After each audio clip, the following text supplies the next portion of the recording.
Hello and welcome. आज हम लोग स्टार्ट करने वाले हैं सिविल डिसोबीडियंस मूवमेंट। पिछली वीडियो में मैंने आपको पढ़ाया सॉल्ट मार्च के बारे में, गांधी जी के बारे में तो पढ़ा ही रहे हैं हम लोग, पढ़ाएंगे क्या यार। 1915 में गांधी जी वापस आ गए, कुछ लिखा ही नहीं है पीछे बोर्ड पे। क्या पढ़ेंगे? Civil disobedience movement. Gandhi ji ने बहुत सारे मूवमेंट करे, सत्याग्रह करा, बाद में जाके साइमन कमीशन हुआ, नेहरू रिपोर्ट हुई, आज़ादी का दिन मनाया गया 26 जनवरी 1930। गांधी इरविन अभी पैक्ट तो हुआ नहीं है। गांधी जी इरविन के बीच में समझौता होना था, लेकिन समझौता करने से इरविन ने मना कर दिया, तो गांधी जी ने सॉल्ट मार्च की। सॉल्ट मार्च के बाद गांधी जी ने फिर से कहा कि हमारी 11 बातें मान लो वरना पछताओगे। इरविन ने कहा नहीं मानेंगे, तो गांधी जी क्या चालू कर देते हैं? सिविल डिसोबीडियंस मूवमेंट चालू कर देते हैं। अब समझिए सिविल डिसोबीडियंस मूवमेंट था क्या। Civil disobedience spelling movement TV लेनी पड़ेगी, अब तो लग रहा है ऐसा लिखते लिखते थक चुके। ठीक, सिविल डिसोबीडियंस मूवमेंट इसमें क्या था? अब जब गांधी जी भैया इतने पॉपुलर थे, इतने फॉलोअर थे, इतने पीछे लाखों आदमी चल रहे थे, तो सबने गांधी जी ने तो कह दिया सिविल डिसोबीडियंस मूवमेंट अब हम लोग चालू करेंगे। लेकिन लोगों ने कहा थम जाओ गांधी जी, स्टॉप। ये होता क्या है पहले आप डिस्कस तो करिए। गांधी जी ने समझाया, बैठो लेडीज़ो, come here and you man sit there. Gandhi ji ने कहा ठीक है, हम कौन, बाकी अब समझिए आप। मेन मजाक की बातें ठीक है, उसको दिल पे ना लीजिए, मेन मोटिव समझिए। इनने क्या करा, उनसे कहा सबसे बैठो समझाते हैं। अपन लोग को क्या करना है, जैसे अंग्रेज कहेंगे कि हमको सॉल्ट टैक्स चाहिए है, तो आप लोग क्या कहेंगे उनसे कि हाँ जी हम आपको आपको सॉल्ट टैक्स चाहिए है, ये ठीक है, आपको सॉल्ट टैक्स चाहिए ठीक है, लेकिन हम नहीं देंगे। अब वो लोग कहेंगे दारू चाहिए, क्या है दारू, क्या है, आपको प्लांटेशन फील्ड में काम करना पड़ेगा, इनलैंड एम्बराइगेशन एक्ट मानना पड़ेगा। तो आप लोग उनसे इज्जत से कहिए यहाँ पे क्या है भैया, आपका इनलैंड माइग्रेशन एक्ट बहुत अच्छा है, बहुत सही है, लेकिन हम नहीं मानेंगे। इसी चक्कर में आप लोग देखेंगे बिहार में जो जेल में कैदी थे, ये क्या करने लगे थे, नंगे घूमने लगे थे, तो अंग्रेज इनसे घबराने लगा था। इनने भी यही करा, अंग्रेज ने इनसे पूछा कपड़ा क्यों नहीं पहन रहे हो, तो इनने कहा कि हमको मेड इन इंडिया कपड़ा चाहिए, इसलिए हम लोग नहीं पहनेंगे। तो अंग्रेजों ने कहा मेड इन इंडिया कहाँ से लाते हैं, यही वाला पहनो। तो इनने कहा हाँ एक कपड़ा अच्छा होता है लेकिन हम नहीं पहनेंगे। तो अंग्रेज वहाँ पे बिहार में तो बहुत ज़्यादा परेशान हो गया था इतने टाइम पे। बिहारी वैसे ही बहुत ज़्यादा, मतलब ठीक है अच्छा आदमी होता है, दिल का अच्छा होता है, बाकी समझ जाए तो एक मैटर अलग है। तो भैया क्या हो गया, इनने समझाया कि हम लोग क्या करेंगे, सॉल्ट पे टैक्स नहीं देंगे। संग में गांधी जी ने क्या बनाई, अपनी लड़कों बॉयज़ की और गर्ल्स की क्या बनाई, सेना बनाई। बॉयज़ का उसका क्या रखा भैया, बानर। बॉयज़ की सेना को क्या बोला गया, बानर, और गर्ल्स की सेना को क्या बोला गया, मंजरी। खैर बॉयज़ का नाम तो ठीक रखा है बानर, और बानर को भैया इससे मिला दो तो और बड़ा बानर बन जाता है, खजियाला बानर हो जाता है। समस्या है एक तो इनको सिलेबस तो ठीक है, छोड़ो क्या बात करना कहोगे कॉपी कर। ठीक है, क्या हो जाता है भैया, यहाँ पे बॉयज़ के लिए बानरी सेना बनाते हैं, गर्ल्स के लिए मंजरी सेना बनाते हैं, ये घूमने लगता है अलग अलग। ठीक है, उतने ही टाइम पे क्या था, इंग्लैंड का पीएम, अब पीएम नहीं प्रेसिडेंट जो भी होता हो यार उतने टाइम पे समझ लो, कौन था भैया, Ramsay मैक्से, Ramsay McDonald, sir McDonald, मिट जा भाई, मैकडोनल्ड जो आप लोग खाते हो आज पिज्जा, इसका नहीं है, ठीक है। कौन था भैया, रामजे मैकडोनल्ड। ये क्या था उतने टाइम पे वहाँ का प्राइम मिनिस्टर। इसका अपोजिशन में कौन था भैया, विंस्टन चर्चिल। विंस्टन चर्चिल इसका क्या था, अपोजिशन में। ये ऐसा आदमी था जिसको मारधाड़ बहुत पसंद था, इसीलिए मारधाड़ के चक्कर में जब इसको क्या करता था, बंटवारा, जैसे 1909 में भी आप देखोगे मुस्लिमों का क्या करवा दिया इसने, सेपरेट इलेक्टोरेट दे के बंटवारा करा दिया, तो इसको मारधाड़ बहुत पसंद था। तो ये क्या कर देता है, ये बुलाता है 1930 में, कह देता है हम लोग राउंड टेबल कॉन्फ्रेंस, गोल मेज सम्मेलन रखेंगे इंग्लैंड में, लंदन। गांधी जी देखो हम वहाँ के कैसे पॉपुलर लीडर को बुलाते हैं। विंस्टन चर्चिल कहता है ठीक है दिखाओ अपना वाला। ये क्या करते हैं, सीधा इरविन को फ़ोन लगाते हैं 9452798825। ये कहते हैं हाँ इरविन वो गांधीया को भेज देना। क्या इरविन कहता है ठीक है कौन सी बड़ी बात है, भेज देंगे। लेकिन गांधी जी नहीं जाते। इरविन पहुंचता है कि भैया आप वहाँ पे जाइए, उसको बुलाया गया है, लेकिन गांधी जी वहाँ पे नहीं जाते। ठीक, अब गांधी जी वहाँ नहीं गए तो इवन यहाँ पे कोई भी नहीं गया। खैर इस कोई भी में एक एक्सेप्शन भी है, आप लोग आगे जाके इसको पढ़ेंगे। वो एक्सेप्शन है भीमराव अंबेडकर। खैर वो मैं आपको आगे जाके समझाऊंगा क्यों क्या कैसे। तो ये क्या कर देते हैं, गांधी जी वहाँ पे नहीं जाते, गांधी जी बैठे रहते। गांधी जी, हाँ आपने हमको बुलाया है वो ठीक है, लेकिन हम नहीं आएंगे। समझ में आया? सिविल डिसोबीडियंस मूवमेंट, सबने पता नहीं क्या कहते हैं हिंदी में, बार बार सबने अपना मान। ठीक है, ये क्या कर देते हैं, नहीं बुलाते हैं। तो ये राम जी फिर गुस्सा हो जाता है। ये जी कहता है लो बेइज्जती हो गई, एक गुलाम देश का नेता तुमसे मिलने के लिए नहीं आया, इससे ज़्यादा बड़ी बेइज्जती एक प्राइम मिनिस्टर या प्रेसिडेंट के लिए क्या हो सकती है। तो भैया ये क्या करते हैं, ये फिर से अरविंद को फोन लगाते हैं, कोई मैटर हो गया था क्या, लौंडे भेजे। अरविंद कहता है नहीं, एक बूढ़ा आदमी है, गांधी नाम है उसका, वो मान ही नहीं रहा है, वो कह रहा है हमारी 11 रिपोर्ट मान लीजिए। तो वो कहता है मान, क्या दिक्कत है। तो अब अरविंद पे भी प्रेशर था। उतने टाइम पे हेड कौन था, Birkenhead. Lieutenant governor general of India कौन था उतने टाइम पे, बर्किन हेड। तो ये क्या कर देते हैं भैया, मजबूरी मानना पड़ता है। तो भैया बर्किन हेड क्या कहता है यहाँ पे, वो कहता है पहली राउंड टेबल कॉन्फ्रेंस में तो कोई नहीं गया, चलो कोई दिक्कत नहीं है। लेकिन 1931 7 मार्च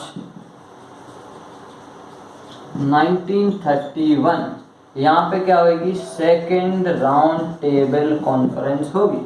यहाँ पे क्या होगी, 7 मार्च 1931 सेकेंड राउंड टेबल कॉन्फ्रेंस होगी। इसमें गांधी जी को कैसे ना कैसे करके अपन को भेजना पड़ेगा। तो इरविन क्या कर देता है, इनकी सारी डील मान जाता है। बाकी दोस्तों ऐसा है, मैं आपको जो गांधी इरविन पैक्ट है उसको डिटेल में एक अलग से वीडियो बना के मैं आपको दे दूंगा, और मजा आएगा, क्योंकि यहाँ पे बीच में डिस्टर्ब नहीं कर सकते। ठीक है, बाकी आप लोग कमेंट करके बता दीजिएगा, कर दूंगा डिस्टर्ब एक आध दिन। ठीक है, 7 मार्च 1931 7 राउंड के टेबल कॉन्फ्रेंस में इनको बुलाया जाता है। मार्च लिख दिया,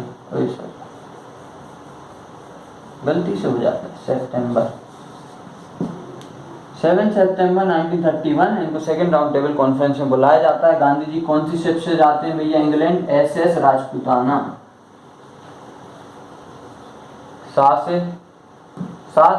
7 सितंबर सासा राजपूताना, ऐसे आप लोग इसको याद कर सकते हैं। गांधी जी इस शिप से क्या करते हैं, इंग्लैंड जाते हैं। वहाँ इंग्लैंड पहुँच के सेकेंड राउंड टेबल कॉन्फ्रेंस में पहुँचते हैं। तो वहाँ पे जो ये आराम से मैकडोनल्ड थे, बर्गर खा रहे थे अपनी कंपनी का खुद का। ये कहते हैं गांधी जी सुनिए, हमने एक प्लान बनाया, बहुत ही ज़्यादा मास्टर प्लान है जो इंडिया को और ज़्यादा टुकड़ों में बांट देगा। ये क्या नक्शा खाना, ये क्या कह देते हैं, ये वाला जो हिस्सा है, इसमें ये वाला हिस्सा हम किसको देना चाहते हैं, दलित को देना चाहते हैं।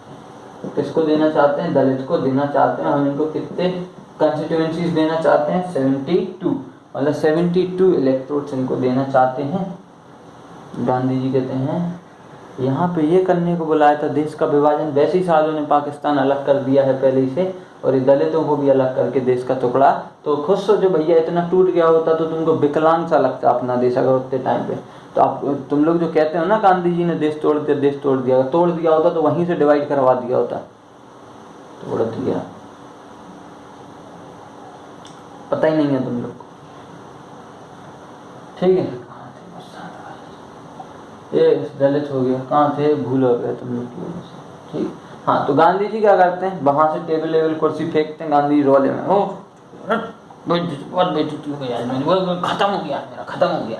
और गांधी जी वहाँ से कुर्सी उर्सी से फांदते हुए, धोती में बांध के कूदते हुए हाल सीधे दौड़ लगाते हैं शिप की तरफ। बस को पकड़े, इसको बस को पकड़ते हैं, हाल के हाल सीधा कहाँ पहुँचते हैं, वापस पहुँचते हैं शिप पे। और शिप पे हाल के हाल शिप वाले से कहते हैं हटो मैं चलाऊंगा, और सीधा इंडिया की तरफ शिप को दौड़ाते हैं। ऐसे नहीं करते, मतलब बैठते हैं और निकल जाते हैं। खुद सोचो यार, ये प्राइम मिनिस्टर या प्रेसिडेंट जो भी होगा वहाँ का, ये इतनी ये खुद दौड़ते हुए पीछे थोड़ी जाएगा, अच्छा नहीं लगेगा, तो वहाँ से वो भाग जाते हैं। फिर सीधे कहाँ पे आ जाते हैं, इनको ये भागने के कारण इनको क्या कर दिया जाता है, जेल में आके बंद कर दिया जाता है। गांधी जी को कहाँ बंद कर दिया जाता है, पूना के यवर्धा जेल में बंद कर दिया जाता है। ठीक है भैया, वापस आ गए लंदन से। अच्छा कहाँ था भैया, लंदन, इंग्लैंड में। यहाँ से वापस आ गए, कहाँ पे जाके बंद हो गए, वर्धा में। वर्धा क्या है, जेल। ठीक है, अब वर्धा में ये क्या करेंगे, 1932 में एक किसको बुलाएंगे भैया, B.R. Ambedkar, Bhimrao Ambedkar, the most intelligent man I think not in the Indian history but for the Indian Constitution। ठीक, ये ना होता तो शायद जितना ज़्यादा सक्षम कॉन्स्टिट्यूशन आज हमारे देश का है शायद ना होता। खैर वो बात अलग है, कुछ लोग अलग नज़र से देखते हैं, हमारा अलग नज़रिया, अपना अपना नज़रिया संभालो ज़्यादा अच्छा है। तो वर्धा जेल में बंद हो जाते हैं, ये भीमराव अम्बेडकर को बुलाते हैं, कहते हैं आइए हम आपको समझाते हैं। भीमराव अम्बेडकर भी जाते हैं, बढ़िया माला आला लेके गांधी जी को पहनाते हैं, गांधी जी उनको पहनाते हैं, कहते हैं बिस्तर डला हुआ है। ठीक है, ये क्या करते हैं, गांधी जी आते हैं, गांधी जी कुर्सी पे बैठे हुए थे, वहाँ पे रोला टीवी एसी सब लगा हुआ था, तो गांधी जी कहते हैं बैठो, तो ये बराबरी से नहीं बैठते हैं, गांधी जी इनको बराबरी से बैठा लेते हैं। वहीं पे थे राजेंद्र प्रसाद, गांधी जी के संग में कौन थे, राजेंद्र प्रसाद। गांधी जी कहते हैं तुमको कितना कंपनी का शेयर दे रहा है, बोलो 72, हम तुमको डबल देगा। एक बहुत चक्का रह जाता है, वो कहता है डबल देगा मतलब जगह डबल देगा, मतलब सेपरेट इलेक्टोरेट देने का मतलब अलग कंस्टिट्यूएंसी जगह ज़्यादा देनी पड़ेगी 172 में। लेकिन गांधी जी समझाते हैं, गांधी जी कहते हैं हम तुमको अलग अलग हिस्सों में देंगे, और कितनी देंगे, 148 देंगे। कितनी देंगे, 148 कंस्टिट्यूएंसीज देंगे, लेकिन अलग अलग हिस्सों में देंगे। ये कहता है ठीक है मान लेते, ये वहाँ पे बात मान जाते हैं, डील हो जाती है। बाकी जब मैं आपको नेशनल हिस्ट्री मतलब अलग लेवल पे पढ़ाऊंगा तो आप ये लोग दोबारा भी पढ़ सकते हैं। खैर आप लोग तो नहीं पढ़ पाएंगे, अगले साल वाले ही पढ़ पाएंगे। ठीक, तो ये लोग क्या करेंगे भैया, ये 148 कंस्टिट्यूएंसी सेपरेट इलेक्टोरल इनको दे देते हैं, लेकिन अलग अलग जगह पे। भीमराव अम्बेडकर भी इस बात को मान जाते हैं, और यहीं पे ये मौका है जहाँ पे जो गांधी जी होते हैं ये दलितों को हरिजन क्या कहते हैं भैया, भगवान का क्या होता है यार, हरिजन यार क्या कहते हैं हरिजनों को, ठीक है याद नहीं आ रहा है, हरिजन हरिजन हरिजन, किसी को याद आए तो कमेंट में लिख देना, उसको याद नहीं। ठीक है, हरिजनों को क्या कर देते हैं भैया, उनको एक भगवान का बच्चा बता देते हैं, द सन ऑफ गॉड जो भी था, ठीक है, ऐसा करके कुछ बता देते हैं। ठीक है, यहीं पे और एक क्या बना देते हैं, कम्युनिटी बना देते हैं, जिसको अपन लोग कहते हैं दलित एसोसिएशन। दलित एसोसिएशन की क्या कर देते हैं, स्थापना कर देते हैं, किसकी कर देते हैं, दलित एसोसिएशन। दलित एसोसिएशन में स्थापना कर देते हैं, संघ में इसका हेड किसको बना देते हैं, भीमराव अम्बेडकर। अभी भीमराव अम्बेडकर से कह देते हैं तुम ज़्यादा उसको नहीं, पहले आज़ादी मिल जाने देश को, उसके बाद तुम्हें जो करने हो उसके बाद करते रहना। ये बात यहाँ पे भीमराव अम्बेडकर को क्लियर कर देते हैं। लेकिन आप देखेंगे 1947 में जब कॉन्स्टिट्यूशन ऑफ इंडिया बनाने का टाइम आता है तो वहाँ पे गांधी जी ही थे जो भीमराव अम्बेडकर को सबसे आगे करते हैं। भीमराव अम्बेडकर से कहते हैं कि देश की आज़ादी में मुझे क्या थी, देश को मेरी ज़रूरत थी, लेकिन जब देश का संविधान लिख रहा है तो देश को तुम्हारी ज़रूरत है, तो बेटर होगा कि आप इस संविधान को लिखने में मदद कराइए। आई थिंक आपको इतना पार्ट समझ में आ गया होगा। इसके आगे हम लोग आगे बढ़ेंगे नेक्स्ट पार्ट में वीडियो, क्योंकि वीडियो लंबी हो रही है। आप लोग लंबा तो छोड़िए, छोटा भी देखना पसंद नहीं कर रहे हैं, ठीक है, नहीं करिए, कोई दिक्कत नहीं है, बिल्कुल पसंद ना करिए, मैं तो बनाऊँगा। Thanks for watching this video. Screenshot